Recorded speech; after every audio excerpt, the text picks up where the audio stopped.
इनकी ये संबंध है, माने वो उनको स्वामी मानते हैं, वो उनको स्वामी मानते हैं। ये संबंध संसारिक क्रिया पर लागू होते हैं लक्ष्मण। सेवक स्वामी सखा सिय पीके, ये संबंध किसके? राम और शंकर के। विचार करना। तो राम संसार में आए, क्यों भाई आए कि नहीं आए? और दशरथ के लड़का बन के आए, कौशल्या के बेटे होंगे, हो सकता है लक्ष्मण के भाई हो सकता है, संशय क्या कोई? खुल के आओ मैदान में। मैदान में तो खुल के पहले आ गए थे, छिपे छिपे रहो। नहीं नहीं नहीं, खुल के तो पहले आ गए थे जब आशीर्वाद दिया था।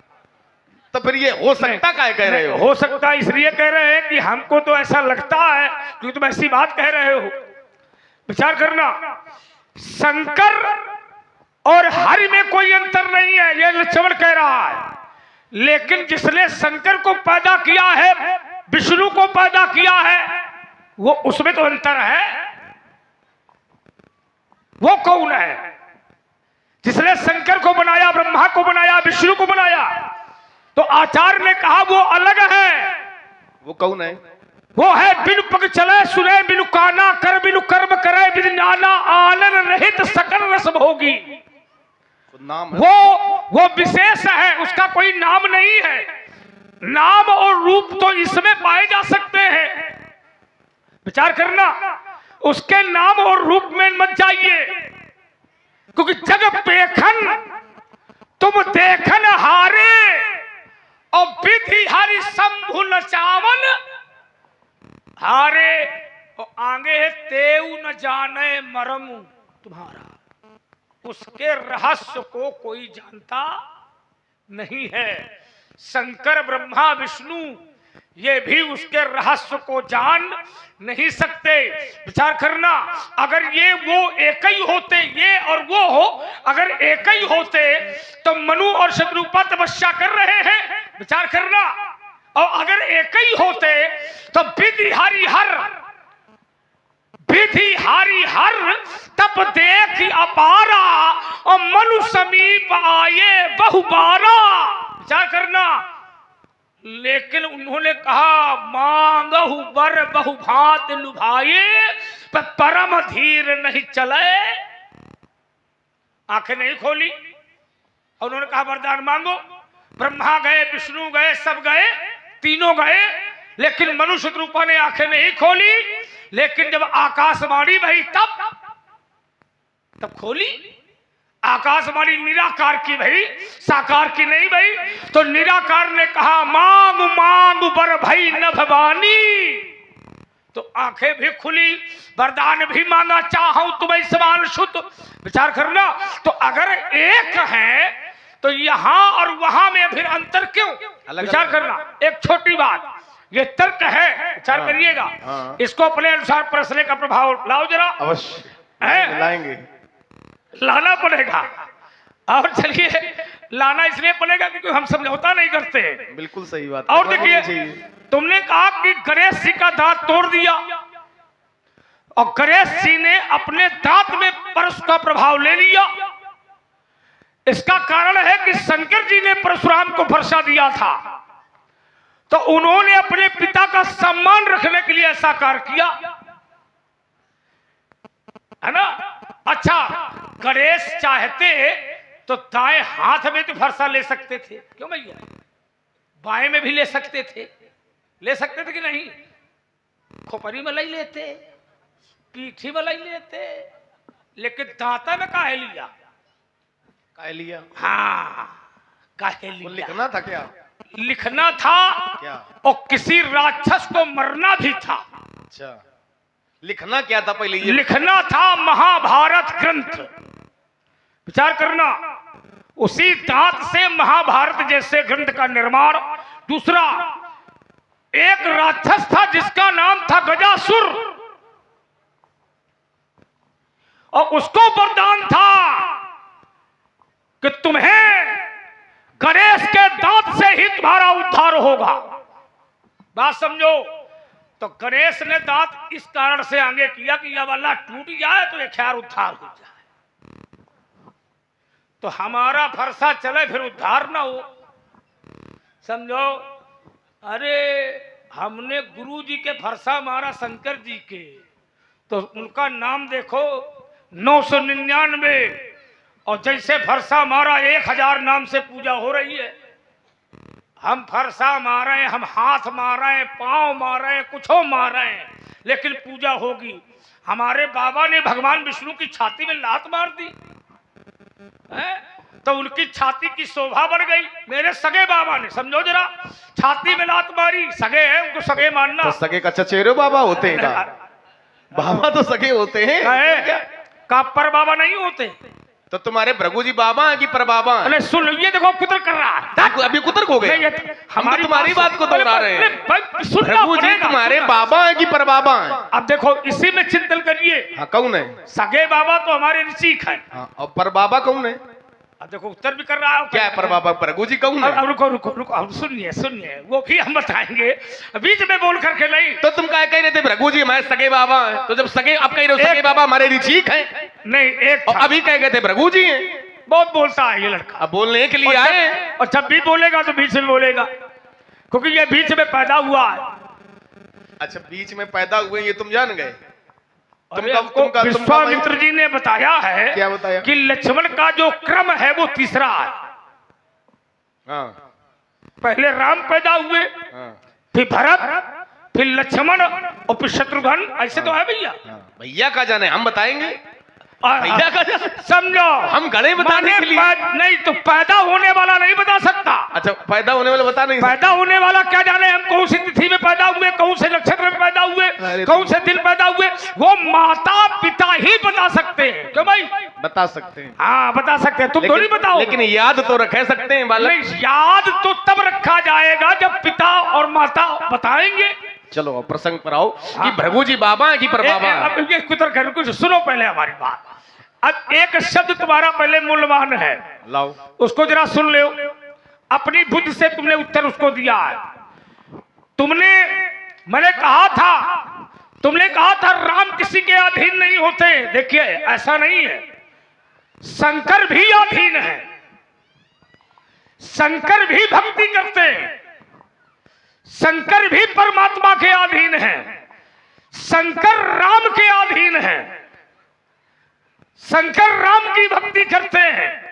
ये अधीन हो गए क्योंकि राम नाम शिव सुमिरन लागे और जाने सती जगतपति जागे।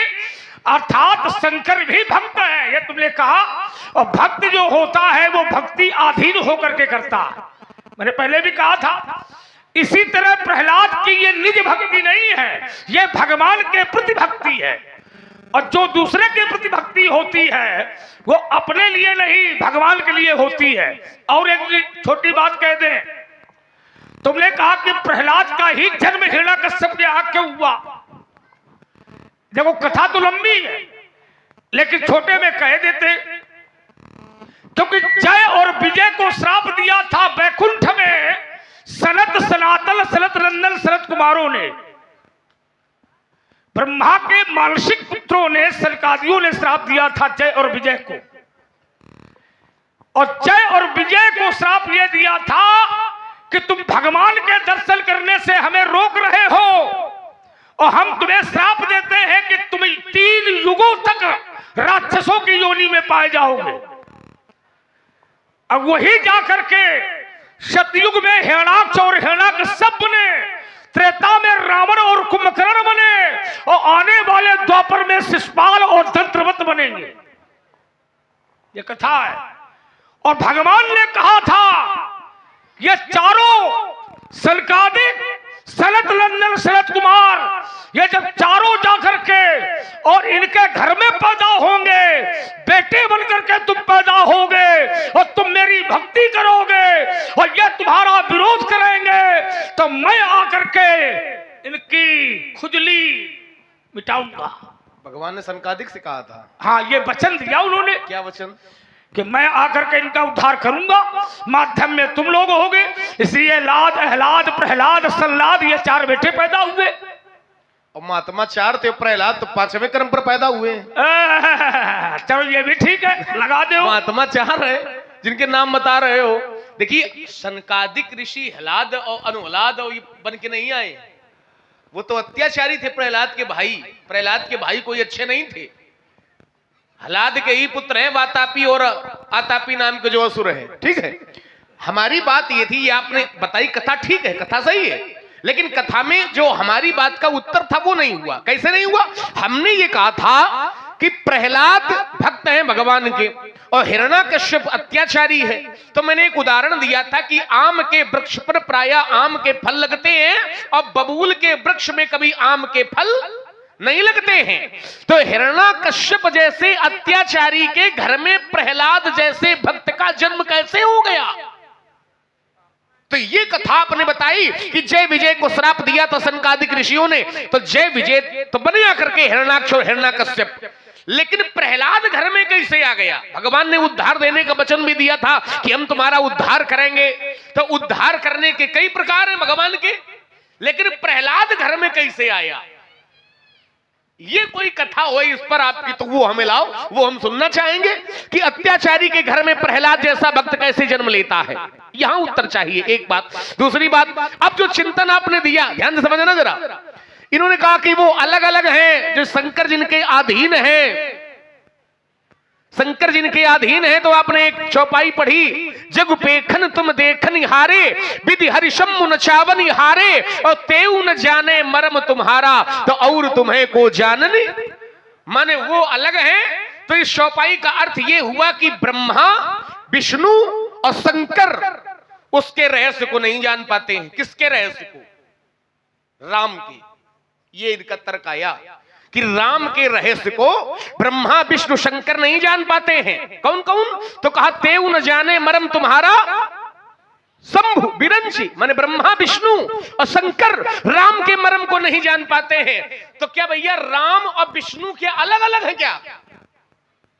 इस चौपाई का अर्थ क्या है? जग पेखन तुम देखन हारे, और विधि हरि शंभु न चावन हारे, तेऊ न जाने, माने ब्रह्मा विष्णु शंकर राम के मरम। चुकी आगे एक पंक्ति और है, तुम्हारी कृपा तुम ही रघुनंदन, और जानई भगत भगत उर चंदन। तो जो रघुनंदन है, तो रघुनंदन और विष्णु का अलग अलग है का?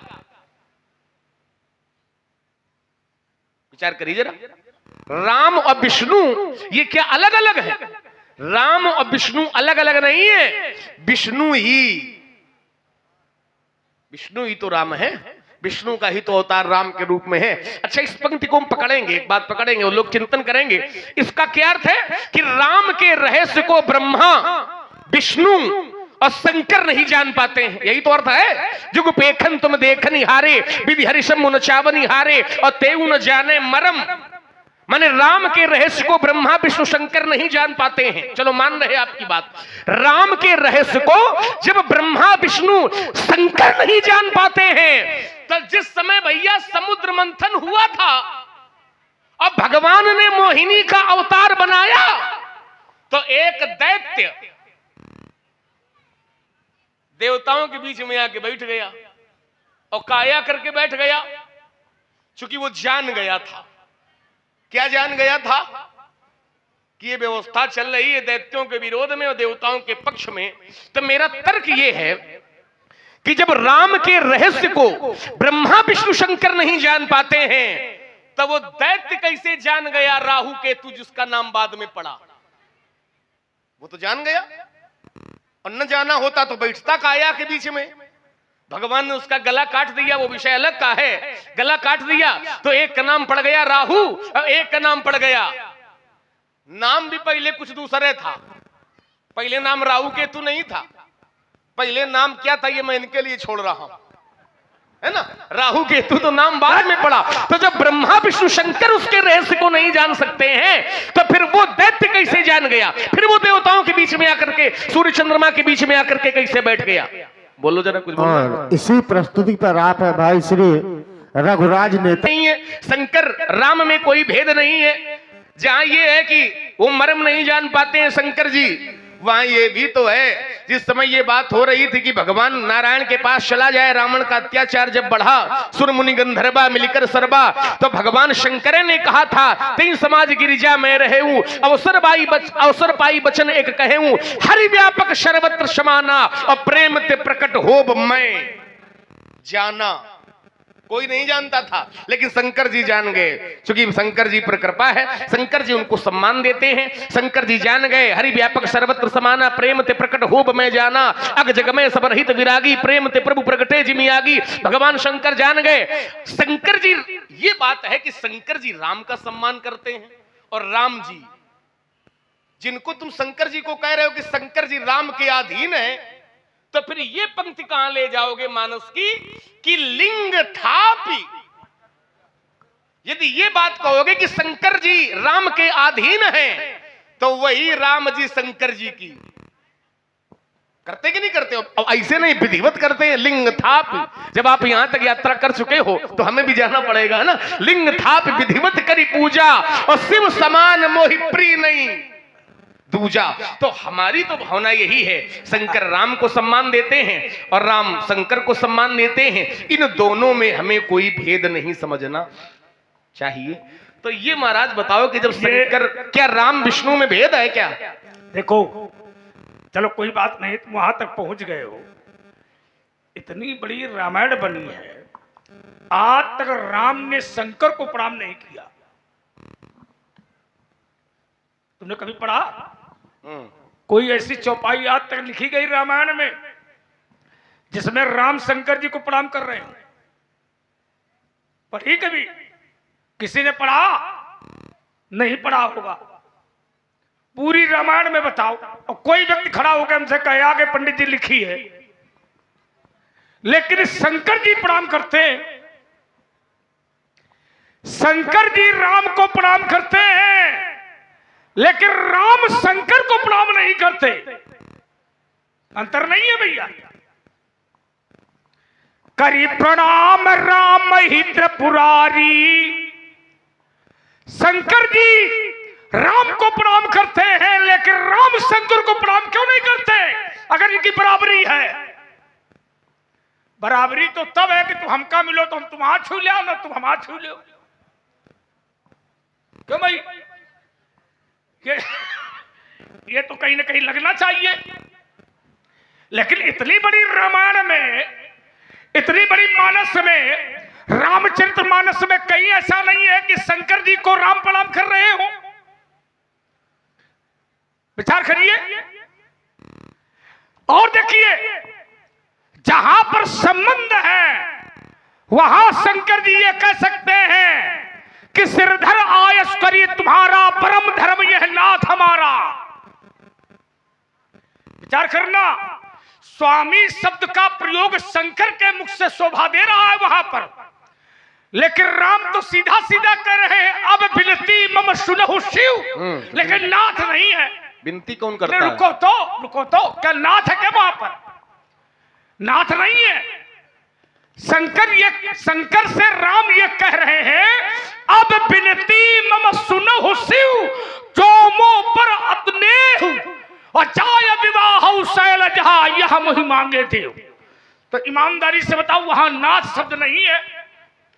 लेकिन जहां सप्तकोश है शंकर जी का, तो शंकर जी तो करते हैं कहीं सच्चिदानंद जग पावन, अस कहीं चले मनोजन सावन। तो काम को किसने जलाया? शंकर जी ने।